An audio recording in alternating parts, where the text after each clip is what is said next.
It's going pretty good. Cheese and rice. Is this safe? Absolutely not. Ooh, that's gonna bleed a lot. First step in any good fabrication project, to make as much mess and as big of a noise as possible. No, it needs to be louder. The first step in transplanting our 650 into this cart is to remove all of the extra stuff that we don't need from the Z650 frame. So we can mount our tank and our engine into the Z650 frame, find a place to call home here, and then we can worry about all the minute details to get it running after that. You don't need brakes to go fast. All you need is an engine and some gas. That rhymes. I'm a poet, didn't know it, baby. What's up? Subtraction 1 complete.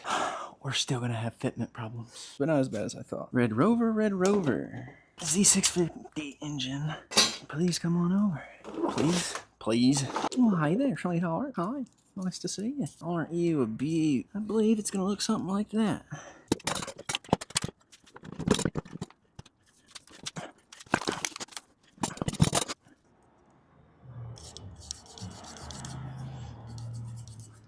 Isn't it funny how you're like, yeah, that'll be super easy. You end up in the exact same position I'm in, where you're trying to learn to do more stuff than you know really fast. Yeah, it's crazy, isn't it?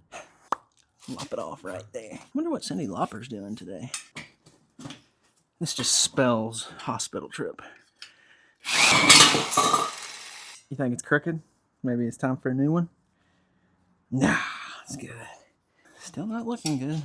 Now that we got the meat and taters of our frame here, we can tell that we are still gonna have spacing issues. Sick, dude. The part that's hanging us up the most is this here at the bottom, and it's only got one mounting point, so I'm thinking about cutting it off right here, and that gives us this mounting point right here and one in the front. We can figure out posthumously, RIP, where we can place another engine mount here. That's not good. We'll just pin that up and act like we never saw it. It'll go right there in the file bin. You tracking that? Okay. Counting on you. I don't know, dude. That looks pretty sick. What do you think? Do you think we can make that work? Where'd my tape measure go? Did I hide it from me?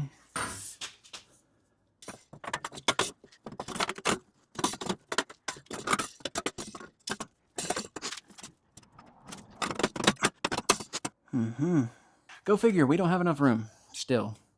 So, what I'm gonna do is I'm gonna lop it off right here, and I'm gonna maintain this, which is our mounting point for the engine, and then just flip it. You know what I mean? So basically, instead of it mounting on the back side of the engine like this, I am going to do this with it. Lop it off here, we'll maintain our mounting point, but then we can pivot this down and have it as a cross brace in the front.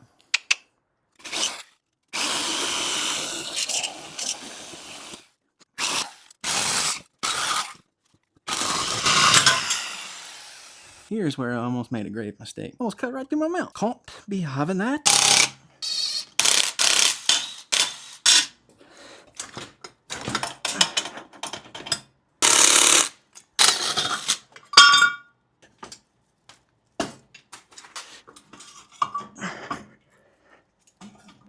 There we go. That thing kind of just cradles in there, huh? Ooh. Well, that happened. There we go.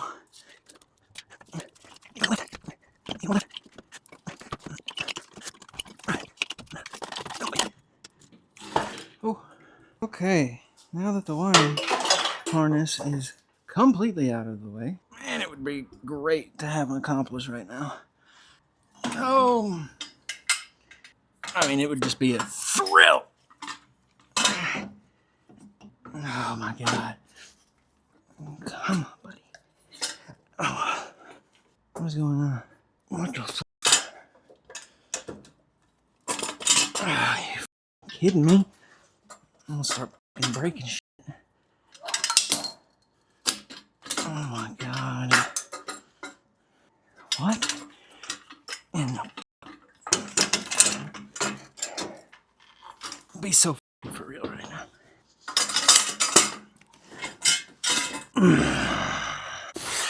God.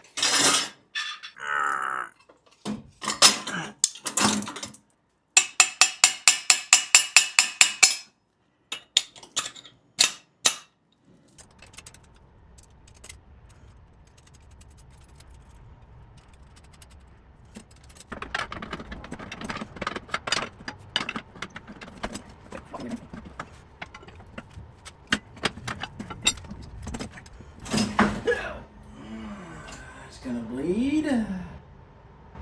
Ooh, that's gonna bleed a lot. I got boo-boo, so I'll see you guys not today. Another day, another dollar, baby. I had a bit of an epiphany last night.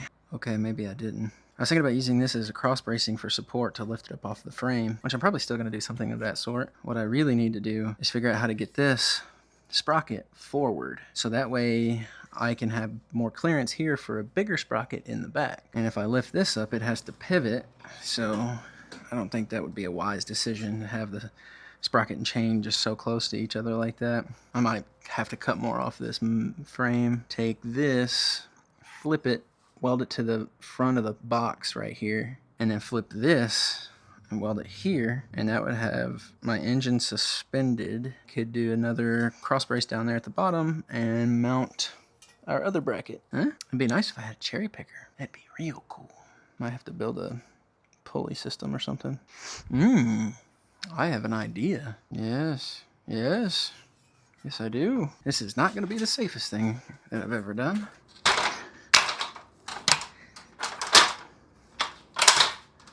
Anybody know what these ladders are rated at? Anybody know what these ladders are rated at for weight? Well, I'll be. Would you just look at that? I hear you screaming, big dog. And your next question is, how in the heck are you planning on using that to pick the engine up? Well, I'm so happy that you glassed. I'm very happy that you asked. Asked? A skeety. Ratchet straps. For the win, baby. Is this safe? Absolutely not. Do not do this at home. See, cherry pickers are cool, but they cost money. I ain't got none. Y'all got any money I can borrow? See, this is one of the dangers. Doing this. It slides too far towards me, it can fall on me. But good thing we don't need to lift it or move it. Nothing like that. We just need to slide it around the frame a bit. See how big of a sprocket we're gonna likely need. About 9 inches. About the same thing I told you, mama. It would just be terrifyingly close. Yeah, I'm gonna have to do something with that frame, because that is majorly in our way. Yep, it's busting open for sure, dude. Boy, that thing's starting to hurt now. I believe if we take and we cut right here, look at this bar where it meets that one, just on both sides, we can flip this mount here. I'd like to not do that too, because I'd like to put the tank on this. But that structure's not getting in our way. I mean, it kind of is, but still, either way, we can cut right here, cut this bar and this bar off, rotate this bar forward and put it down here to our square frame. Oh man. We can cut this bar right here and this bar and rotate this forward and weld it down there to our square frame, and that supports the front. It'll probably give us enough lift. It'll just give us more options, man. I think that's what's gonna have to happen. I can't mount it here because you see, every time we hit a bump it would change our tension. We would have to run the tensioner off the backside of the chain. I don't want to do that.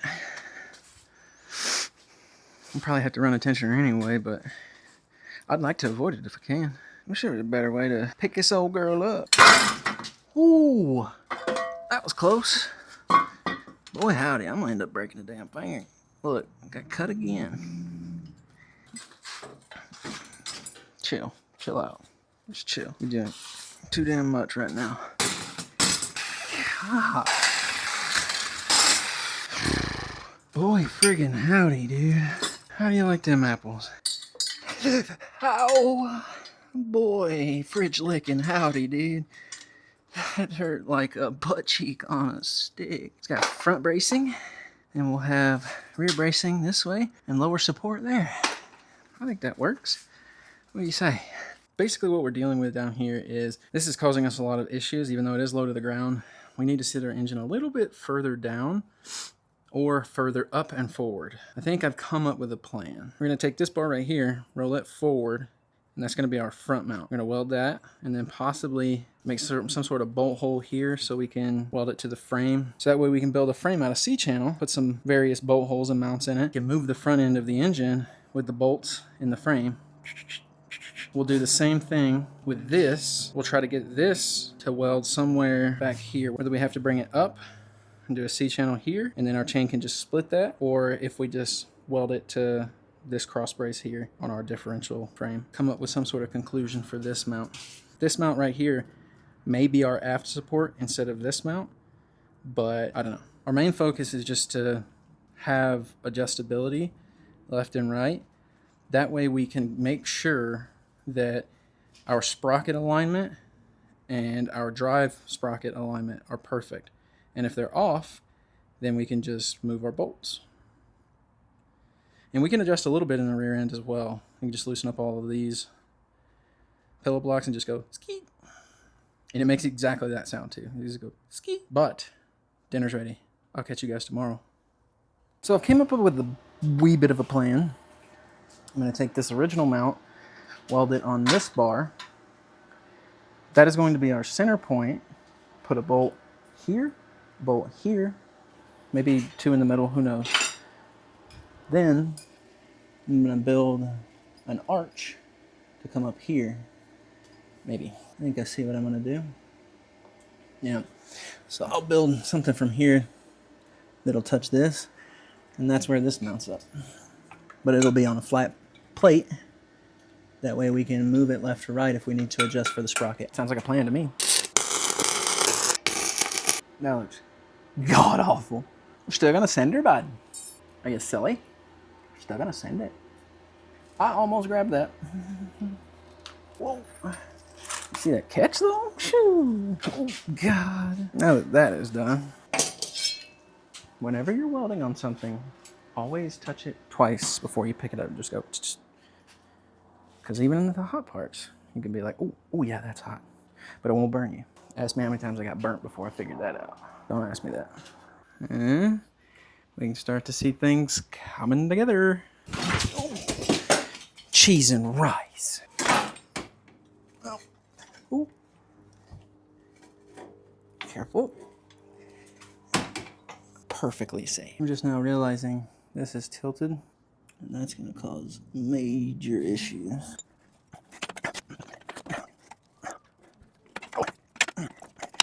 God, I wish I had somebody to help. Way cooler with at least one more person. Me and that damn radiator hose about to fight. A little cheat code your dad never taught you. You got a radiator hose stuck like that? Take your pair of pliers on the connecting end.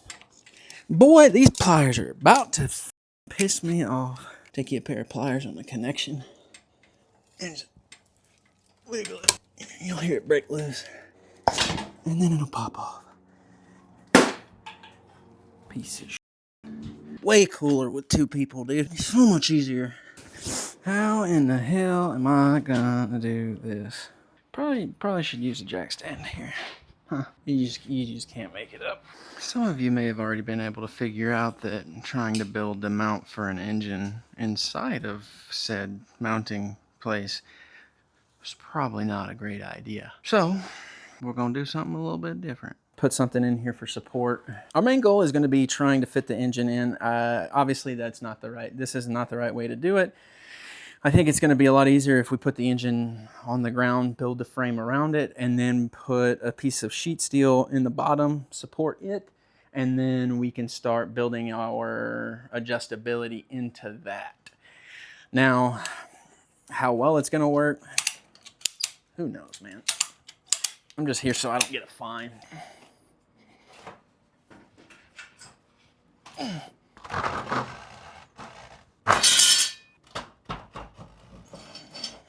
We're going to try to build a cage around this front mount and the bottom.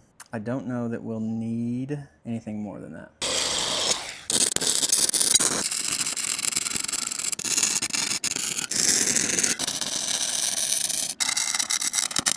I think I have a plan. Probably not a good one, but it's a plan. Sorry about the noise. It got a little smoky in here. So what we're going to do, I think this is a solid plan. I've been wrong before, so thank you. We're going to take 16 by 16 square. We're going to cut into the channels laterally so they fit in like Lincoln logs. So we'll cut a slice here, set them down, weld the box. Seems fair, right? We shall see. We need 4 of these because we're going to make a square. I don't know where my soapstone went. I'm a little upset about that. Probably on the cart somewhere, if I had to guess. Ooh, that's a delaminating. Again, this is a fantastic grinder. I think it's like 35 bucks, dude. Can't beat it. I don't even know if it's that much. I might have a discount code if you check the description. Maybe. This might work. Maybe.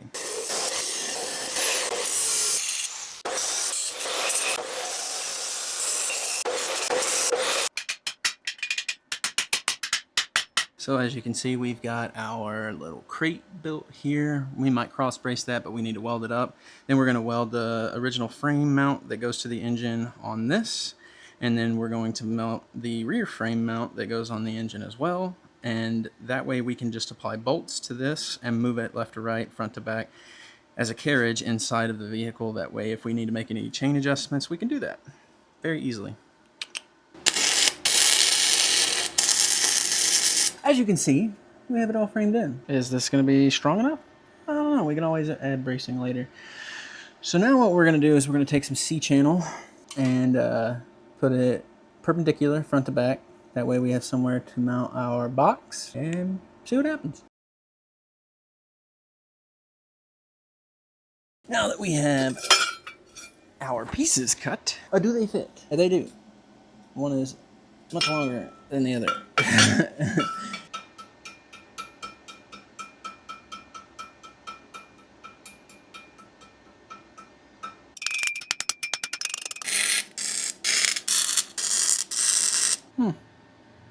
Yep, that's something. We call that an Oklahoma hanky. Where I come from. Cornbread and chicken. Where I come from. My favorite part, welding upside down.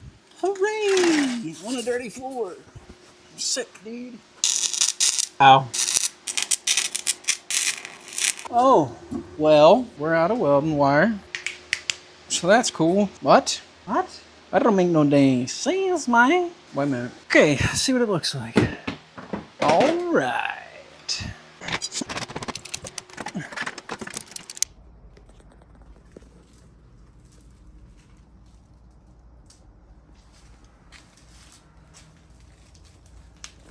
I had to build rails. We're mounted here and here down to the rails. We don't fit in the front, so that's a problem. We literally have no additional room back here. Kinda maxed out. I could have made it a little bit shorter, but it wouldn't have been as stable. That's it though, it's in. I mean, it looks glorious. Would you just look at that? Ain't it pretty? We are going to have a slight bit of issue with our gap here. And the engine is sitting at an angle back. Those are supposed to be parallel, and we're already lifted forward a bit. So when we lower the cart, that angle is going to pitch back. This combustion chamber is going to pitch back even further. That's not exactly ideal. I probably could get away with just welding it in place as is, but I think what I'm going to do is undo some more of my handiwork and cut along here underneath this bar and then push this back and weld it here. So that's what we're going to do. Okay, on second thought, this has to go much further forward. Okay, so we're not going to be cutting anything. Okay, go figure, change the plans. So it has to be forward quite a bit more than what it is because we're not gonna be able to clear a sprocket back here. At this point, we've built the cradle for our engine. We've gotten our engine roughly aligned to where I think the chain is pretty doggone straight, baby boy. I don't know how I'm gonna put it in here. I originally wanted to put the frame in with the cradle in with bolts, but I think I'm gonna go weld that bit. You hear me? And then we have to build some sort of chain tensioner.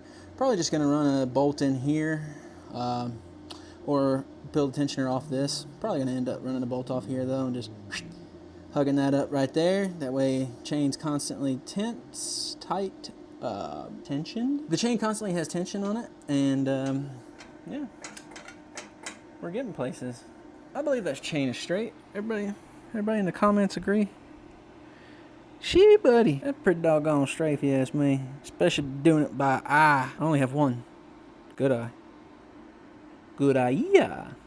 For your sake and my sanity, I'm welding this in the frame as it is, as it sits, as it appears, just like that. And then I'm gonna wire the engine up. And maybe, Lord willing and the creek don't rise, we'll get to turn this thing on. Maybe do a little burnout, baby. Maybe. Probably not, because my life ain't that good. Oh, it's amazing. It's great. I get to do this stuff, talk to you guys. Never mind.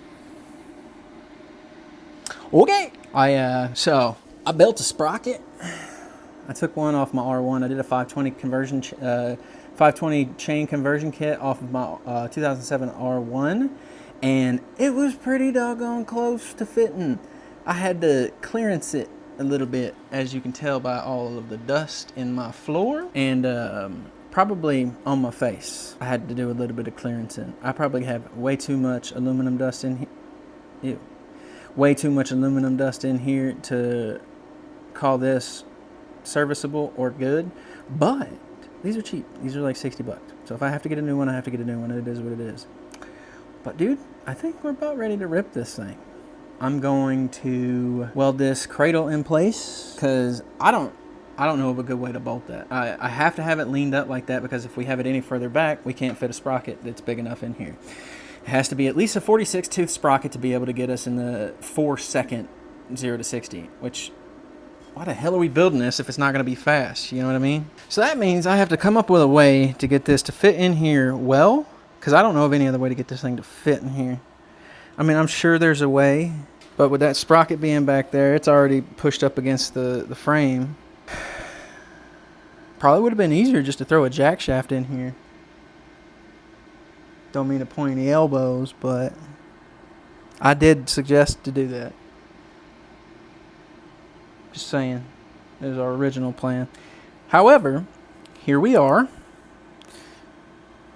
And I don't have a whole lot of room because this moves independently. So if I put the engine any closer, it's going to go clacka. It's going to make that exact noise. So I have to put it here. I damn sure ain't rebuilding it. Yeah. You know what I mean? I mean, dude, bleep bloop it in the comments. Is there a better way to cradle this engine back here? Because I don't know. I mean, it's already tucked up under there pretty tight. If I move this thing any further forward, it's going to lean that engine way far down. I don't know, dude. And if I lift it up, the front of it's just going to hit, and then the chain's going to start eating into our cradle. Dude, I don't know. I just don't understand why nothing's lining back up. Okay.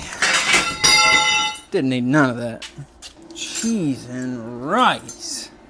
I don't know about y'all, but I'm finna call it day. My back hurts. Doctor said I need a backiotomy. If you know the reference to that joke, you get bonus points.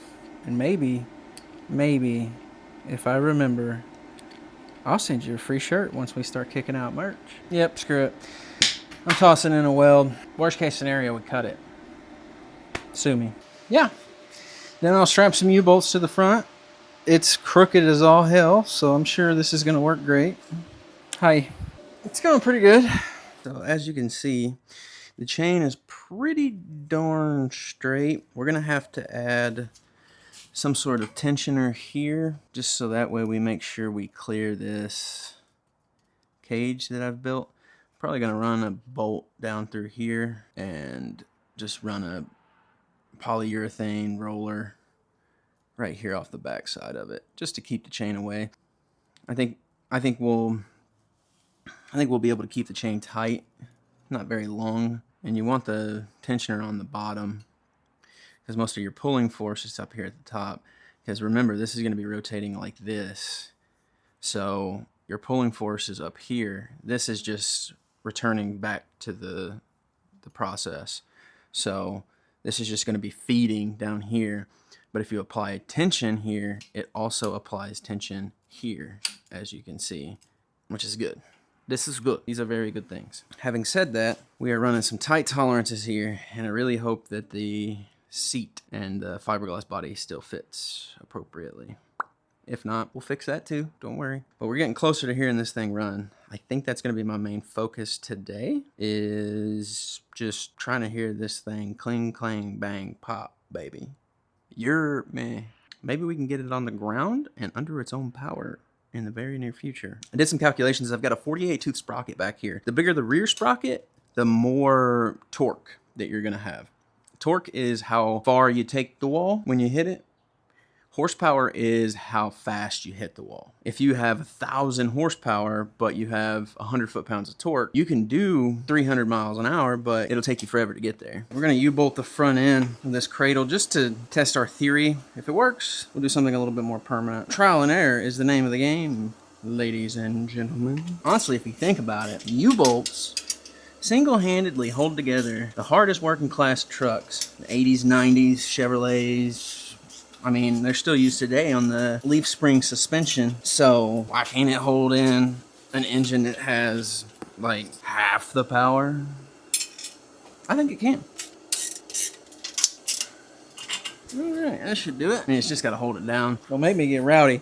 I'll start, shout out Kyle, I'll start putting U-bolts around these things right here. The whole thing will be held in by U-bolts by the time I'm done with it. A wise man once told me, if you can weld it, you can bolt it. Now, I don't know how true that is in every situation, but a bolt, what he was trying to get across is a bolt is just as strong as a weld, as long as it's done properly. I mean, think about it. You can either weld your roll bar in, or you can bolt it in. There's a reason for that. Use the proper bolts, proper placement, make sure it's flush, and good torque on it.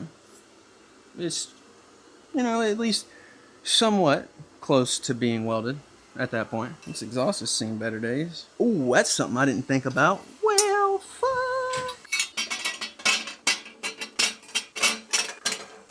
Well, all right. Cheese and rice.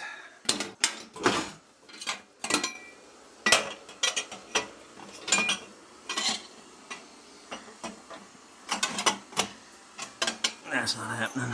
So you're saying there's a chance. Help me understand. I feel like I'm playing that brain teaser puzzle with the two nails. I'm actually really good at that, so maybe that'll help here. Alright, that should be good enough to run it. And then, maybe, well, I'm gonna have to buy some exhaust couplers. Run it straight down out the back, 2 tailpipes. It'll work for now, but I'm gonna have to build a new exhaust manifold. And I'm probably going to curve it right through here, right through here. You know what I'm saying? Or 2 into 1. That'd be kind of cool. But that'll work for now. Where'd the exhaust can go? It's over here somewhere. Right there it is. Ain't it just beautiful? That's funny. Let's hear this thing run, why don't we? Alright, Dobby. You're about to have to go off. Stressing me out. One Kawasaki Z650 wiring harness. Let's get this thing running, shall we? That'll be easy. So this goes towards the front. Oh, buddy. Oh no. Oh no. Not good. Even with all that marking that I did originally, this goes down here. This goes towards the back. These are blinkers. That's the headlight. It's a horn. So all this stuff is accessory. This goes to the bottom somewhere. Okay, that's the headlight. That's the engine cluster. 2 chrome receptacle. Yeah, let's start. Fuel controller. Fuel control. Oh no. Let's see. Let's battery. Brake connector. Gearbox. Right there. Rear indicators, rear brake, brake light. That's all these are ABS and brakes. Got it. And around. All I can put down there. This is tucked away. Right there. Temperature sensor. 2 chrome. Gearbox. Temperature sensor. That broke. Perfect. What the hell's inside this magic box? But that does tell me that this does not go there. It goes somewhere else entirely. I don't know. This is all the back of the body. Maybe not. It's the front of the body. Signal. Signal. Headlight. Running lights. Some sort of cluster. Horn, obviously. Fuse. Throttle body. Oh, yeah. Wait a minute. Okay, easy enough. I got stuff, rectifiers and stuff. What in the is leaking? Oh, man. Cheese and rice. Shit. Huh. I was lucky. I do all my damn tape. You guys supposed to be watching me. Oh, my.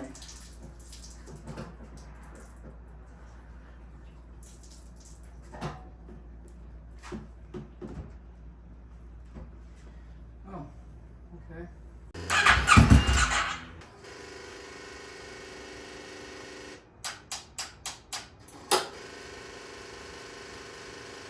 While this idiot is doing his thing, I think it's a good time to explain that you just heard 2 sounds. One was it turning over and actually firing. And then the next sound directly after that was that high-pitched grrr. That's the throttle position sensor. I actually broke that sensor while I was moving it around, so it doesn't know where the throttle valve is actually positioned at, so it's trying to find it, and it's causing it to stutter back and forth. So that's what that sound is. And as I'm editing this video, something kind of popped into my head. In a motorcycle, you have a sensor that's called a tip sensor. And what that does is whenever the bike falls over, it makes sure that the bike is not going to continue to idle, run, or wide open throttle, which was a pretty big issue in the earlier models of motorcycles. Is whenever someone would get into a pretty bad crash, they would end up either damaging the throttle cable or something like that, and it would just hold it at wide open throttle, which is very dangerous on a sports bike, because I mean we're talking about 100, 150 mile an hour wheel speed, if not higher. So So that's what this is meant to prevent. I think that's what's causing our no start issue. I swapped some of the plugs around and tested for spark, and I couldn't figure anything out. So I'm literally stepping away from the edit table with less than 24 hours to get this video out to you guys, hoping that I can go out and find the problem, edit together, and get this thing running for you. Fingers crossed. Here's to hope. I have less than 24 hours to get this thing running, or it may never see the light of day.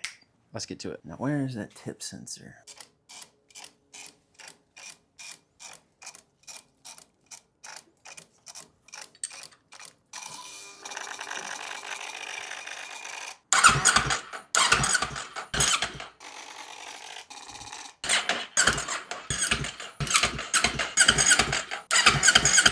I don't know if that's what's causing our issue, but we're still not getting any spark. I think I've found the tip sensor. Oh, that'd be a good reason why we don't have spark. How about that? We might need that. Let's see what we've got here.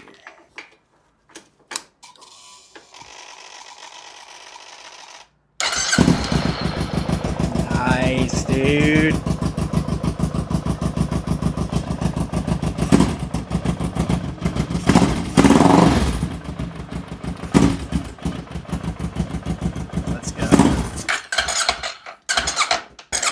All right, let's see if we can hear this puppy chirp one more again, huh? That blow a fuse.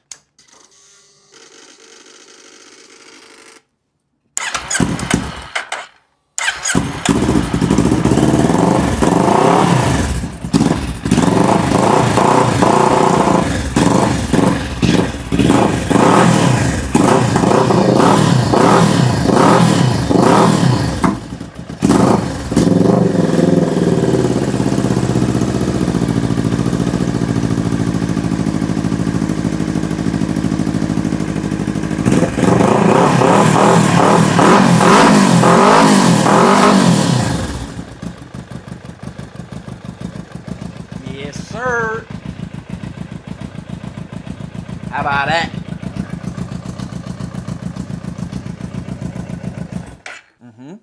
I'm the smartest man alive. Welcome to the show. Thank you for watching.